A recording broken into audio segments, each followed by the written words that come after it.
Holla out, y'all. Who catching up to speed now that I've processed a lot of my life from childhood trauma that I did not understand, that was blacked out.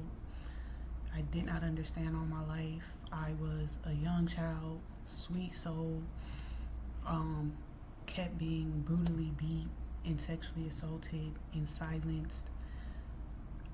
I never bonded to anyone because I was isolated pretty much from birth. I was around people, um, ran my whole life. The Most High blessed me with visions to see my future.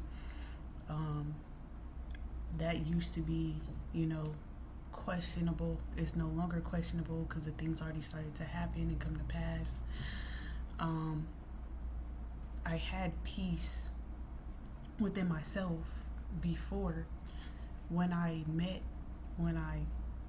basically not met in person, but you know, talked to Erica Mason, on Talk to Her, she called me and we connected in that time.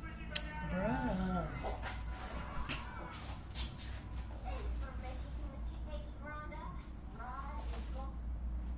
Okay. We connected in that time, and I was not able to talk because I was isolated. I was mostly nonverbal all of my life. My best friend in middle school did not notice. We used to sit in the same house and message each other on the phone. I message her. We look at each other, wait to get the message. She messaged me. We look at each other, wait to get the message. Nobody realized that I was mostly nonverbal because I do talk sometimes, and I do talk when I'm comfortable, and I'm able to, but I do have a speech problem. It does not seem like that because I'm talking, but the disconnect and everything that is felt is probably is how you guys feel it, but I don't really know how to explain it. So, for me, I never really missed anyone. I used to feel bad. Because I did not get the feeling of, except for when I was pregnant. I missed, my sister and stuff. But I went through postpartum. I didn't want to be touched. I was, but I remembered how that felt as a child, not being able to get hugs and stuff. So I still gave my child hugs and still, was a nurturer, but from memory of what the pain felt like that I lost. It wasn't, and I feel bad. I'm concerned about my children, but I trust the Most High. I don't, the pain, like I miss Erica and I don't even know her. I've never felt that with anyone ever. So I was running from abuse. She was in my life after I prayed for the Most High to bring my forever people. So I had intent for London to be my best friend as an adult, Erica to be my wife. I was trying to learn how to come out of how to not come off sexual because I've been raped and abused my whole life. And then people always tell me, oh, you're leading me on. And people I have no interest in, no. Before Erica, I was not sexual at all, and anybody in my life can tell you that. I got made fun of. They used to call me asexual. That's stupid because asexual means you can reproduce by yourself, but I completely was not sexual, and that's because I was in shock. I didn't know it was because I was in shock. And so, but people would tell me oh, you're leading me on, this and that, and I would be so confused because I would just be thinking I'm having a regular friendship, and then all of a sudden they're getting mad that the relationship's not going further, and I'm completely confused. And so I was observing myself with London and realizing that a lot of my personality was very, very sexual, and that's not what I was trying to give off because it was not what I wanted from her or anyone else besides Erica. I from escaping and healing with my daughter, I built up, my personality But then it felt like Erica knocked all of that down because my whole life, all I knew was physical and sexual abuse. And she didn't try to get to know me. The first thing was sexual. And that made me revert back into all of that chaos. And that was regurgitated. But I normally am a very peaceful person. I was coming out of shock because the year prior I was kidnapped and sexually assaulted by Killeen police.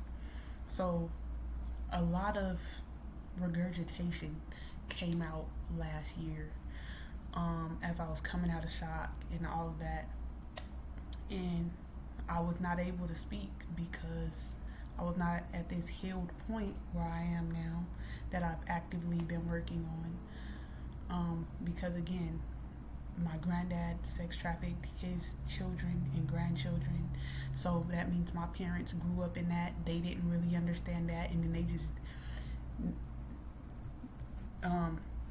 he sex trafficked us to the government. We were kidnapped or basically sold to the U.S. government in 2004. And that same program my mom is still in. The same men that used to rape us back in the day come to that same program and is in my mom and sisters and nieces and nephews' life. Because the program, while they're stepping back and pretending like it's just us and our black family, it's the government, it's CPS, it's the police that's keeping us in this cesspool of incest and drugs and rape and abuse, and I got away. My mom inherited land. The government keeps drug dealer and one of their social workers on it. That way nobody can do anything with the land. If we go on the land, they're going to take our children. If we go through their program, my cousin went through their program, they medically kidnapped her. She's been MIA for years, since COVID. All 5 of her children were kidnapped to the system. So I was, I don't know, because I don't know how many generations before my mom was in the abuse, but from what I see, I'm the 3rd generation, of this abuse that I was not meant to make it out of by them, but the Most High had for me to make it out of. So I could not communicate. London took the time to communicate and understand with me, which helped me learn how to communicate. If it was not for London, I would be speaking gibberish right now. And then the emotional turmoil that I went through with Erica forced me to grow, and so I can communicate to this point now. I've processed things to this point now. I've understood things as an adult to this point now. But last year I couldn't really communicate, and the only thing I knew was physical and sexual abuse, being my aunt's sex slave. And then she came and asked for my body, and I just had to get up. That was me getting up. I had to get up. I was emotionally attached to her. I would not come because I was isolated my whole life. I needed a real relationship, and she's trying to make me a fan. So while I have these real emotions for her, she's trying to make me a fan. So now I'm gonna have to back myself up, and I'm coming like 1,000 miles per hour unintentionally, because while I had these boundaries and stuff as a child, I was just beat, raped, through all over the place. So now my hinges is off, and I'm like trying to stop myself, and my emotions is just stuck to her. And then the way she's treating me, kind of treat me like a fan and like I'm less than. And so now I'm trying to rip myself away, but then I can't because I'm emotionally attached to her. I don't got nobody else in the world. And it took time to get to the point where I could let go. So yeah.